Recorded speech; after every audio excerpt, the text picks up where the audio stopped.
প্রধান উপদেষ্টা ডক্টর মোহাম্মদ ইউনূসের পদত্যাগের ভাবনার মধ্য দিয়ে দেশের রাজনীতিতে ছোটখাটো একটা ভূমিকম্প বয়ে গেল।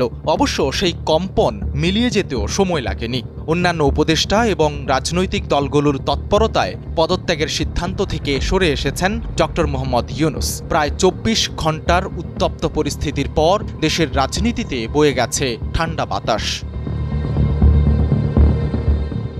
বলা বাহুল্য, প্রধান উপদেষ্টা কোথায়ও প্রকাশ্যে তার পদত্যাগের ভাবনা শেয়ার করেননি। নানা ইস্যুতে ত্যক্ত বিরক্ত হয়ে উপদেষ্টা পরিষদের বৈঠক এবং কাছের কয়েকজনের সঙ্গে তিনি তার অভিপ্রায় জানিয়েছেন।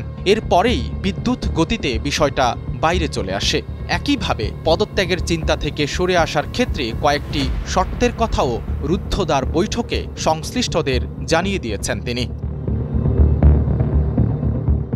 প্রধান উপদেষ্টা ডক্টর মোহাম্মদ ইউনূস পদত্যাগ করছেন না। শুক্রবার তথ্যটি স্পষ্টভাবে জানিয়েছেন তার বিশেষ সহকারী প্রকৌশলী ও প্রযুক্তিবিদ ফয়েজ আহমেদ তৈয়ব। এক্ষেত্রে অবশ্য কিছু শর্তের কথাও জানিয়েছেন প্রধান উপদেষ্টা। ঠিক শর্ত না হলেও সহকর্মীদের উদ্দেশ্যে কিছু স্পষ্ট বার্তা দিয়েছেন।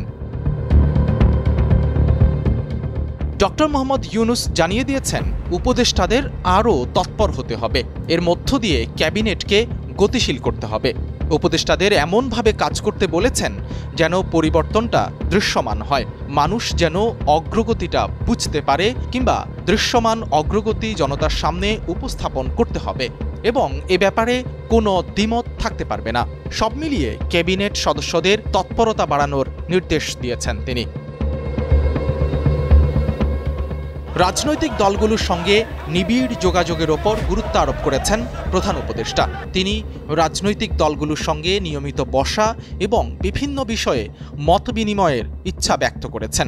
ডক্টর মোহাম্মদ ইউনূস মনে করছেন, পলিটিক্যাল পার্টিগুলোর সঙ্গে সরকারের কোনো ধরনের বিচ্ছিন্নতা কাম্য নয়। পাশাপাশি পার্টিগুলো আন্দোলনের নামে জনভোগান্তি কমাতে দায়িত্বশীল আচরণ করবে।